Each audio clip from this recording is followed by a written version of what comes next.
नमस्कार दोस्तों। अभी आज का टॉपिक है, हम लोग कर रहे हैं quality objective development chart with graph. देखिए, ये क्या होता है, जैसे आप सबसे पहले क्वालिटी ऑब्जेक्टिव प्लान बनाएं, कौन सा डिपार्टमेंट क्या आपकी कंपनी में करेगा। उसके बाद आप उसको अचीवमेंट करने का प्लान बना लिए। उसके बाद अचीवमेंट करने के बाद में आप मॉनिटरिंग सीट भी दे दिए, कौन से कौन फंक्शनल हेड रहेगा, कौन उसको मॉनिटर करेगा। फिर हम लोग ग्राफ की बात कर रहे हैं, डेवलपमेंट चार्ट विद ग्राफ, जो प्रिंट आउट पाई चार्ट में आप डेवलप या बार चार्ट में डेवलप करें, प्रिंट आउट निकालेंगे और डिस्प्ले करेंगे तो कैसे निकलता है। देखिए, सबसे पहले ये तो कॉमन चीज है, ये आपके कंपनी का लोगो आएगा, यहाँ आपके कंपनी का नेम आएगा, ये डिपार्टमेंट ऑलरेडी दिया हुआ है, quality objective development chart with graph.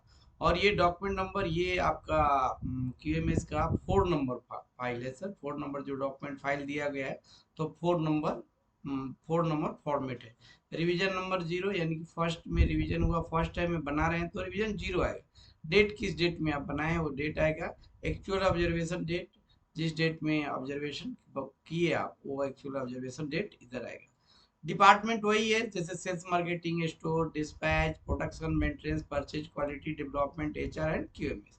Objectives, हर डिपार्टमेंट का अपना अपना एक ऑब्जेक्टिव है सर। आपको पता ही है कि हर डिपार्टमेंट का अलग अलग ऑब्जेक्टिव होता है। रिस्पॉन्सिबल पर्सन, कौन से डिपार्टमेंट में कौन सा रिस्पॉन्सिबल पर्सन है, तो ये जो रिस्पॉन्सिबल पर्सन है उनका नेम इधर आ जाएगा। जैसे अपने में कंपनी में मैं कोऑर्डिनेटर या एमआर के रूप में हूँ, तो इधर नेम मेरा आया है। उसी तरह से आपकी कंपनी में आपका भी आ सकता है, हो सकता है कोई दूसरा क्वालिटी वाला पर्सन हो, या प्लांट हेड हो, या सुपरवाइजर, उसका नेम भी आ सकता है। जो ये डिपेंड है कि कौन आपकी कंपनी में रिस्पॉन्सिबल है क्यूएमएस के लिए।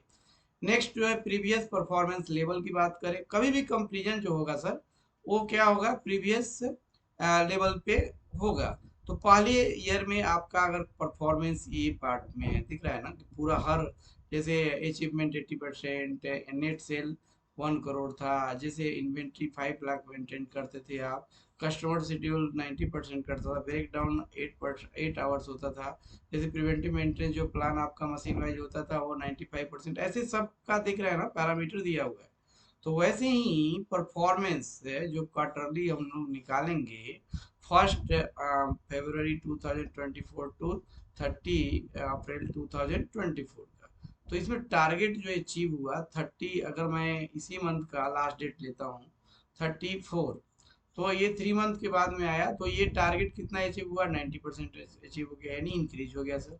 जैसे 1 करोड़ में 5% इंक्रीजमेंट हो गया, 5 लाख था तो 4 लाख हुआ, इसमें लॉस हुआ है इन्वेंट्री मेंटेनेंस में।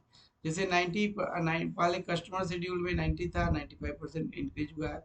देखिए, ये ब्रेक डाउन है, 8 आवर्स पहले था, अभी 4 आवर्स हुआ है, शेड्यूलिंग अच्छा किए हैं आप। 95% है। जो प्रिवेंटिव मेंटेनेंस का प्लान, उसको 100% आप अचीव किए हैं। प्रोडक्शन प्लानिंग वर्सेस एक्चुअल जो आपका 95 था, उसको 100% किए हैं। लॉस्ट टाइम 10 आवर्स था, जो 5 आवर्स में कन्वर्ट हो गया है, ये भी आप गुड सिंबल है। जैसे आपका सप्लायर परफॉर्मेंस रेटिंग 90 था, वो 95% हो गया है। जैसे क्वालिटी, कस्टमर कंप्लेंट 8% था, जो रिड्यूस होकर के 3% हो गया है।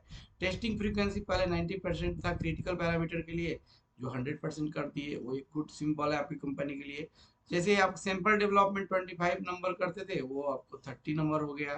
फिर आपका फर्स्ट टाइम ओके सैंपल 25 था, तो 30 हो गया। ट्रेनिंग कंडक्टेड 4 कर देते, तो 4 ही रहा, मेंटेन किए, तो उससे आपका काम चल जा रहा है। इंटरनल ऑडिट 90% टू 95% कर लिए। एमआरएम एक्शन कंप्लायंस 95% कर, 98% कर। तो आप ये जो दिख रहे हैं, वो ये आपका अचीवमेंट आ गया।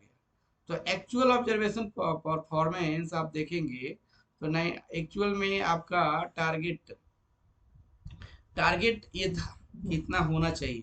तो एक्चुअल परफॉर्मेंस जब आप किए इस डेट में, तो आपको ये आया, ये डेटा आया। तो इसमें अब रिमार्क करेंगे ये अचीव हुआ कि नहीं। तो आपका डेटा कितना करना था, 9 पहले था प्रीवियस में 80, और करना कितना था, 90, और कितना अचीवमेंट हो गया, 91.5, तो अचीव्ड हो गया। जैसे 1 करोड़ में मिनिमम 5% हुआ, नॉट अचीव्ड हो गया, बराबर ना। नेट सेल इंक्रीज में 5% करना था, 4% ही हुआ, तो नॉट अचीव हुआ। जैसे 5 लाख मेंटेन करना था, 4 लाख ही हुआ। 4 लाख, 4 लाख टारगेट था, तो अब 4.5 नॉट अचीव्ड। ओके, जैसे 90% और 95%, 96% अचीव, तो ये रिमार्क भी आप देख रहे हैं आपका पूरा कंप्लीट हो गया। तो इस तरह से आपका ये quality objective development chart with graph से आप इसको रिप्रेजेंट कर सकते हैं, इस पार्ट को, कि कौन से डिपार्टमेंट में कितना परसेंट आप ग्रो किए हैं या डिक्रीज किए हैं, ये आपसे इससे पता चलेगा। Okay, thank you.